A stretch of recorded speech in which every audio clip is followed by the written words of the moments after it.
Oh boy, I'm still sleepy, but it's October the 5th, 2021. Oh boy, I wonder who's gonna be the final character for Super Smash Bros. Ultimate. So yes, hello guys, NautoAisDx here. So I am prepping for the final Mr. Sakurai Presents for Super Smash Bros. Ultimate. That of course, in my time, 7 a.m. Pacific time. I'm still half asleep, but at the same time, I'm excited because this is going to be the final character for Super Smash Bros. Ultimate. Whoever it is, and I said it before, it's going to be no hard finish. Some probably going to get disappointed, some might get excited, and some probably going to say, well, it is what it is. You got to move on. There are other games. There's Nickelodeon All-Star Brawl. So with that said, I'm going to get ready, and once the presentation is over, I'm going to give my thoughts on.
Oh my gosh, what did I just see on this final Mr. Sakurai Present?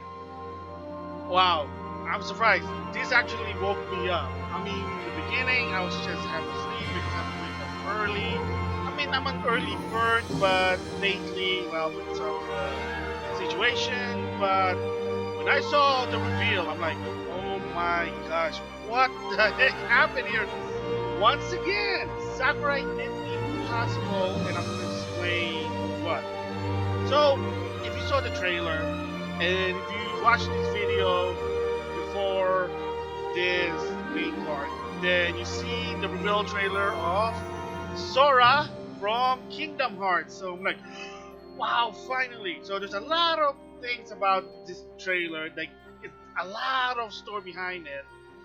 And I'm gonna be planning to do a separate video basically analyzing the trailer because there's a lot of big meaning about it. Because of course, this is the very last character for Super Smash Bros.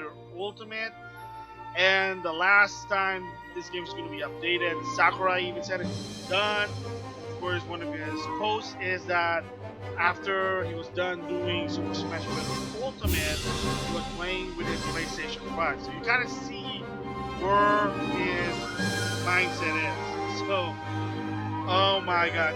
I mean, when I saw the reveal trailer, I'm like, oh, I knew the movie behind it. So, again, it is sort of an end of an era. Yeah, to some extent, probably it's gonna suck because all other characters didn't make it in. I was hoping for Final Fantasy 3, but no. I mean, hashtag ThankYouSakurai. Gotta give this guy a break. Gotta give him a bone. This guy's been doing it for 3 years. And that's only Super Smash Ballot Ultimate. Remember, after the Wii U was done, he was already starting the plans for Super Smash Bros. Ultimate, trying to improve the game, and yeah, this guy was non-stop doing Super Smash Bros.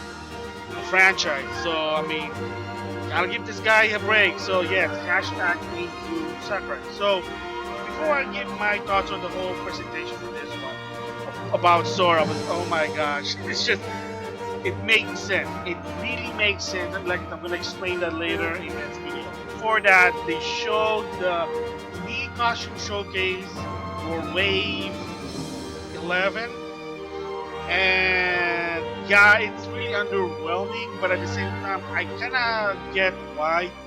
And the gist of it is, and this is only my theory, is that the budget for this DLC pack probably went mostly not just to Sora but to Disney, because like I said, there's a big thing about Kingdom Hearts. So yeah, the Mii costume selection, two hats and a costume, I know it's underwhelming, but at least they did end it with a big bang to some extent. So they showed 2 from Splatoon 2, Jude the referee cat, and a Octoling hat or mask, wig, whatever you call it. And I noticed only the female one. I don't know if there's gonna be a male version also. Hopefully, but you know, it is what it is. Not even a full costume, just a hat. So it is gonna bum out there, but again, I can see where they're coming from. But however, Doomslayer or Doom Guy, character from Doom, of course, since it's an M-rated game and the trailer is supposed to be E for 10, so you can't really mention the game again. So they have to improvise and just call it Doomslayer. Yeah, I still don't like that, but the reason I'm like, you know what, whatever, it's because this is gonna be the last one, so whining about it, sending it to the Better Business Bureau, wasn't gonna do anything. I was hoping it would. Trust me, I did it, but you know what? It is what it is. It is unfortunate that, yeah, you know, but at least they ended with a big bang, you know, a big one. Doom Guy, Doomslayer, full costume, so that's a big one. And even Sakurai even talked about it. So, not bad for the costume, but it is underwhelming, but I understand why. So now, main event here. Sora from Kingdom Hearts. They did the impossible possible. So, why am I talking like that? Like, what's a big deal about this one? Well, first, he revealed that in actuality, the true number one request, and if you remember, he even talked about the Smash Ballot. It was on the Wii U and 3DS, and he asked in 2015, 6 years ago, and they said, who do you want to be in Smash? And people thought it was Bayonetta. I thought it was Bayonetta too, because they showed sort of the result. They said was in the UK area, in Europe, she was number 1. In Japan and in the US, she was in the top 5. So you average that, so she's number 1. And then I have to give credit to Papa Genos and other people, even Erika. Oh boy, I missed the guy. Is that there was some videos, and if I find it on YouTube, I'll put it on the links on the description box. They said that Bayonetta was being planned 2 months before the introduction of the Smash Ballot. So people said, oh my god, what is this? So was the ballot all for naught? What is this? Like, did we get screwed? Really? They were already planning to put Bayonetta anyway before the ballot is even in works? Like, what's going on? Well, not so much, and I'll explain that why. In Super Smash Bros. Ultimate, Sakurai did use the ballot for Ridley, Simon, and King K. Rool. So, if you wonder why those characters are in the game, in the base roster, there's your answer. Because they were in the top 10 in the Smash Ballot. Of course, Isabelle, not so much. They just needed an Animal Crossing representative. Ken, kind of like a no-duh. Richter was just a 1+ from Simon. So, but yeah, it was Ridley, Simon, and Kiki Rool. And like I said, Bayonetta probably is true. She's in the top 5, kind of just like I said there. So moving to 2021, he revealed that in actuality that Sora was the #1 request worldwide. So he finally revealed that yes, in the Smash Ballot that was rated during the post-launch of the Wii U and 3DS, that Sora was #1. However, they did not reveal that as soon as possible because, again, credit to Sakurai for being transparent. He did say that the reason is there were a lot of discussion with Iwata that it's probably best not to reveal the result because they were afraid that some fans could go toxic and attack the company. And Sakurai was concerned about that because, I mean, I can understand to some extent, say, here's a hint, say, Sora, they revealed Sora was #1 in Smash Ballot, and how come it's not in Smash Ballot games? They're probably going to be so toxic, going to Square Enix, probably attack Tetsuya Nomura, whoever related to Kingdom Hearts, the game, Square Enix, whatever, start attacking them because they're so pissed. Oh, people wanted Sora, Square Enix, Disney, why aren't you doing it? What the fudge? So I can understand where he's coming from when he said he did not want to reveal the result because we don't want to get in trouble with the company and have bad relationship. So kind of makes sense, but at least he finally did reveal it. And the reveal really is what he's saying. If you're gonna put 1 to 1 together, you kind of see who are the top 5, and those are, like I said again, King K. Rool, Simon Belmont, Ridley, Bayonetta, and Sora. So it kind of makes sense, and all those characters are in Super Smash Bros. Ultimate. So with that said, finally Sora ending the Smash Brothers DLC Fighter Pass 2, ending the era, which is good. Because you know what happened with Byleth? People were pissed. So think of that as the Empire Strikes Back, and that when Sora was revealed in Fighter Pass 2, it was Return of the Jedi. So the story also why it was so difficult, he even said that he had to jump a lot of hoops, a lot of hurdles, but they finally had met like in the middle ground with the owner rights for Kingdom Hearts for Sora, and they said fine. So I was watching like Matt Simmons' video, and yeah, he basically said like probably a lot of hoops with Square Enix and Disney. So that's it. That's the deal there. Say, wait a minute. Isn't it Kingdom Hearts owned by Square Enix? Isn't the Kingdom Hearts game, the characters, minus the Disney IP, are owned by Square Enix?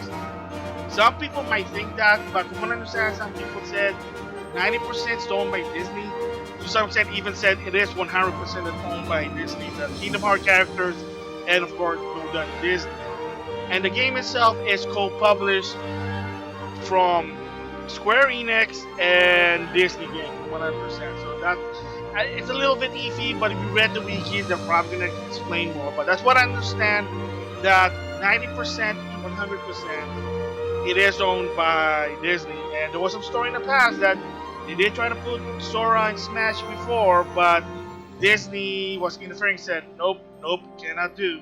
So a lot of theory even with the trailer, and then, again, credit to Matt saying that they probably were very under surveillance for this trailer because they were just saying that, yeah, that's okay, not okay. And the only Disney reference for that you're going to see is the keychain on Sora's Keyblade. So that was also a shock. It's not even a Smash Brothers logo attached to the Keyblade. It was actually Mickey Mouse head. So I gotta give props to down, like, oh my gosh, he did. So, like I said, I'm gonna do an in-depth analysis of the trailer, what it means, why he did that, rather than kind of like, why not do like sort of reference to Kingdom Hearts? Why is it more of what this is? Well, the point of the trailer is it's supposed to go 360 from the first reveal trailer that was shown in March of 2018, the Inkling. That's where you know the Inkling looking at the logo. So they kind of went back there, and then it became trophies because it's sort of like an end of the era. That's it. No more support. No new characters. Whoever this character is, it's gonna happily put a smile in the face and they're gonna still hope for this game. I mean, this game's gonna age well. People are still gonna play it even without any more new support. But the bottom line is, what the trailers kind of say, like, fire's burning up. We're done. We're not doing any more trailers. No more DLC. This is the last character. So Mario basically opened game. And of course, we came out Sora, and he's the light of hope. Like, hey, yeah, Smash Brother may be ending, but there's still light of this game. You're still gonna enjoy this game. And now with me in the game, it'll be more fun than ever. That's what the trailers kind of say. I'm like, yeah. And there was an inkling hit even before the Keyblade that if you notice on the Amiibo platform when Mario stepped off, there was those sparkle particle special effect that kind of remind you of Kingdom Hearts. So there you go. And later again with the other characters, I'm like, yeah, it's Kingdom Hearts. So the 4chan leak was true. So kinda shocked, but again, it is what it is there. So they showcased Sora's moves. And yeah, he's very Kingdom Hearts. So if you play the game like I did, I played the game. I can understand where they're coming from. He has 3-hit combo, which is actually in the game. He has air combo, again, like in the game. So a lot of his attacks are based on, well, if you fight the Heartless, nobodies or whatever, inverse, because, it depends on the game you play. That's how Sora basically plays, like his normal attack. And he's special. Again, Square Enix it may be, Final Fantasy it may be because of the magic, but it makes sense. His neutral special are a cycle of fire, ice, and lightning, and it's like a fixed order. So it was fire, then thunder, and then ice, and then it goes back. So it is based on the game to some extent, but it's not so much like a strict order, but just to make it simple. And then his side special is again a move that he does, like some weird sword flying thrust. I mean, he's an aerial guy, he's like a freaking ninja. And then his up move against attack, I think it's like sort of like a launcher in the game. And then his special down is counter, which is on the PlayStation, you play the game, press square, counters. Doesn't block, but he counters, but that's what it is. And I wouldn't be surprised if he can roll, but yeah, and then his movement, very fluid, like hard. And yeah, and if you notice it's sort of floating, again, based on the game, because the game itself, it is weird and floating. And yes, you can have an ability to actually get float in the air, glide, but again, that's what Kingdom Hearts is. So, nothing much to analyze there, because if you play Kingdom Hearts, you'll understand what it is. So I'm like, again, having that respect, the detail about the character, and you gotta give it props for that one. And then the stage, Hollow Bastion. Yes, it's the original stage for the Kingdom Hearts series. There's a big history about it. I'm not going to get into it, but yeah, it is a big deal about this one. And it looks like the stage. It looks like, yeah, it's from the game itself. So I'm like, oh my gosh. So stage hazard, nothing much. It's probably more distraction. While a floating platform, that's really it. And there's also a second sort of a pseudo stage, and what happens is that if you're either low in stamina or in stock, I don't know about time, maybe if the time's running out, you're gonna go to another world, another stage. I forget what it is, it's been so long, but you see a lot of the characters behind the stained glass. Again, it's probably the hazard there is distraction, because you're gonna have all the illustration from the other Kingdom Hearts character, the Mura design. So yeah, not so much of a damage hazard. It's more of like, damn, I'm getting distracted because of that design of what's going on there. So kind of like Nintendo's, kind of like covering your view, so something like that. Yeah, I know it's kind of weird that mostly all Square Enix stages are just kind of like distraction hazard. So Jaeger Drill stage, the tree, Dragon Quest 11. For Sephiroth, like the final stage. Now Hollow Bastion. Not so much with Midgard with Cloud, because you hit the materia, you summon, the Espers, what did they call it? Monster summoning, that's what it is. I know there's a word for it, I forgot it was a long time ago. But yeah, not so much with the other one. But again, it is what it is. Very, very beautiful, so you're probably gonna get distracted. Yeah, I mean, it is what it is then. Song, 9 song, not really surprising because Square Enix and this. So, again, no remake also. But they did say that you can get an extra 10 song if you have a save file from the Kingdom Hearts Melody of Stories, that rhythm game. I played the demo, it was weird. save file in that game, you get an extra song. So again, why not just put it in the game itself? Again, it is what it is, unknown, but yeah. I mean, it's Disney and Square Enix. Again, you know I've been saying this before. Square Enix and Disney. It's like I said before, Kingdom Hearts to some extent owned by Disney. So the careful tactic that Sakurai did here is that beside the keychain with the Mickey Mouse logo attached to his keyblade, there is no Disney reference ever. So no Magic Kingdom, there's no any other Disney stage. It's basically the original stage. His attack has nothing to do with Goofy or Donald, especially when it comes to his Smash finale, which is called Sealing of Keyhole. Kind of makes more sense if you do like a Trinity attack. Again, cannot do it because, once again, if you can see it, it's Disney. And one of the criteria for Smash Bros. Is you can't have anything that's licensed beyond video games. So if you do, you gotta pay Disney. Probably already paying a lot of money to Disney about it. So you gotta give respect to Sakurai that, look, he made it happen. Even to a lot of times that Disney said, nope, give us money, we want more money. Mickey Mouse is expensive.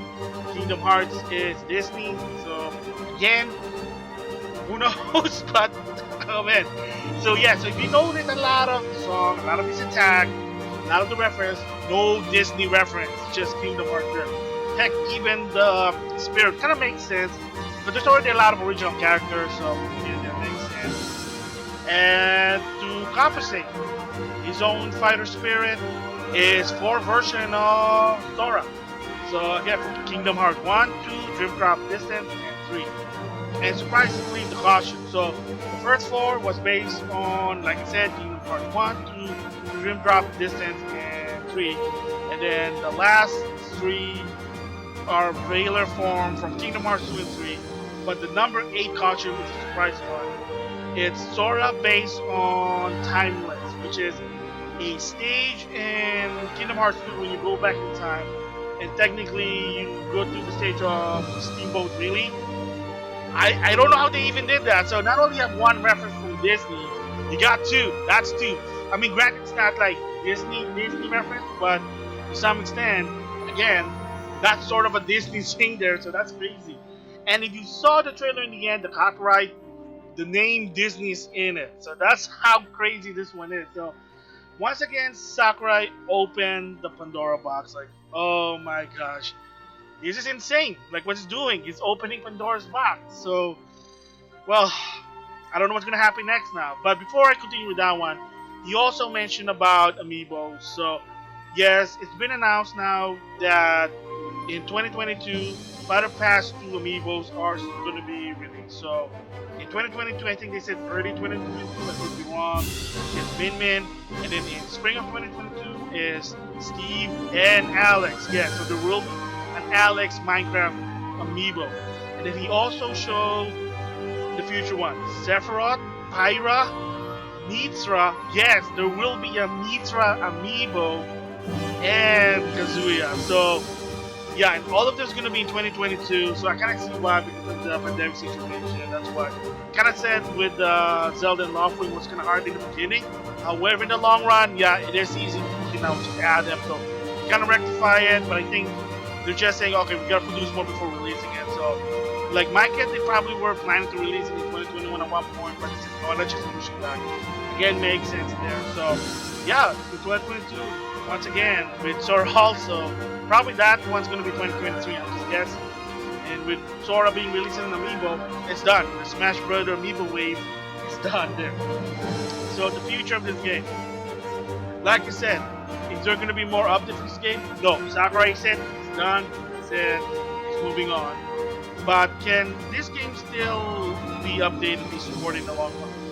Possibly. And like I said in my previous video, if it's someone else to do it, maybe just, I don't know who. I'm just throwing out there. Maybe Ludosity, maybe Capcom, maybe Bandai would really do it now because they kind of understand, have a different director. Probably not a good idea, but if you want to do this game, there you go. Because Sakurai's not going to do it anymore. He's done.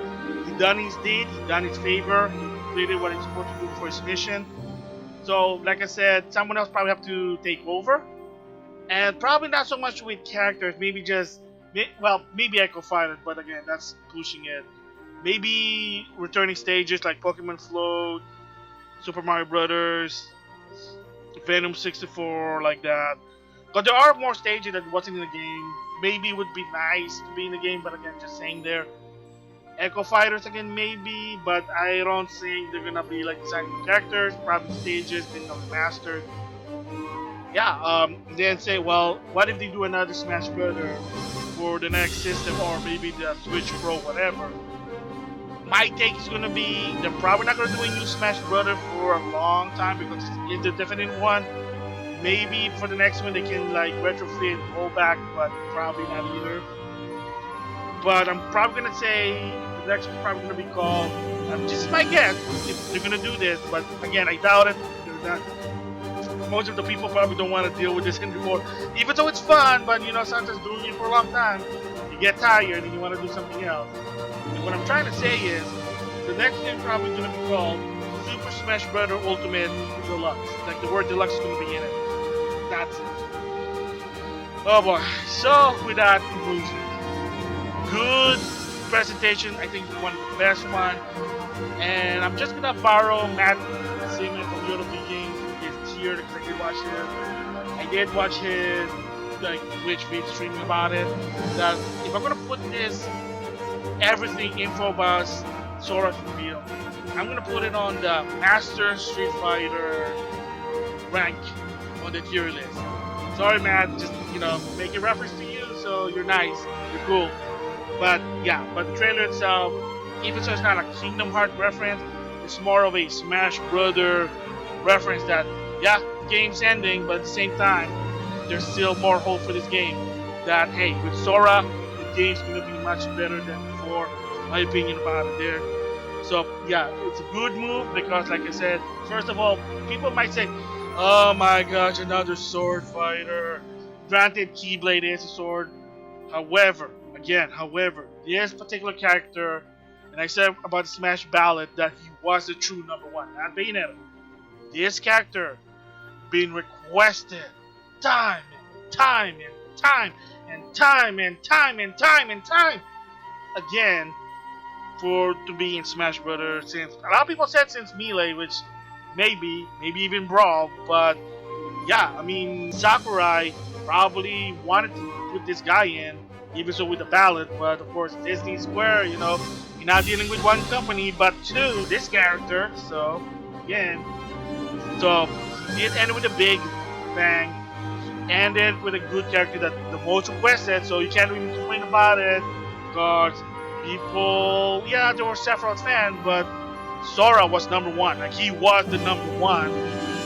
And yeah, it was actually smart. I mean, if it was a Pokemon or Fire Emblem, then people are going to riot like insane. So, again, I want to reiterate again with Byleth, with Final Battle, what happened. Is the rumor there was that they wanted Byleth to be in the base roster than a DLC, but he said he needed more time. So, the order sucked. What's going on here? Well, you also have to understand, I'm probably need an analogy of my YouTube. Yeah, there are sometimes plan that I wanna put this video like later on because it looks like the situation timelines later than an early video. However, this earlier video needs more time and I need something to put on YouTube.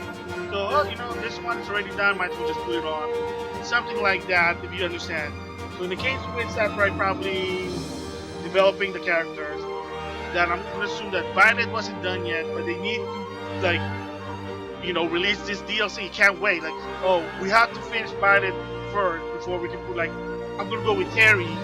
But however, the problem is Byleth needs more time. But I know he's suckier than Terry. Terry's Mr. SNK. So to some extent there, so they just have to put it up. I know something's called timing circumstances. They just needed something. Yeah, I didn't do right, but sometimes when developing characters, sometimes they're easy, sometimes not. So my guess here is that Byleth took longer than Terry. That's why Terry was number 4, while Byleth was number 5. Just saying there.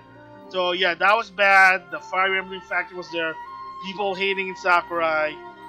Like I said, that was an Empire Strikes Back situation, but now moving to October 5th, 2021, there was a Return of the Jedi. Sora saved the hype. He saved the surprise.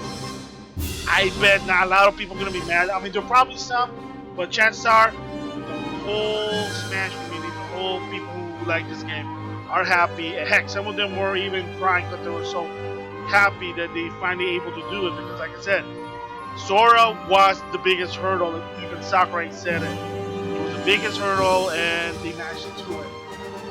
Yeah, so awesome. Hashtag ThankYouSakurai. This is it. The last, my thoughts on Super Smash Brother.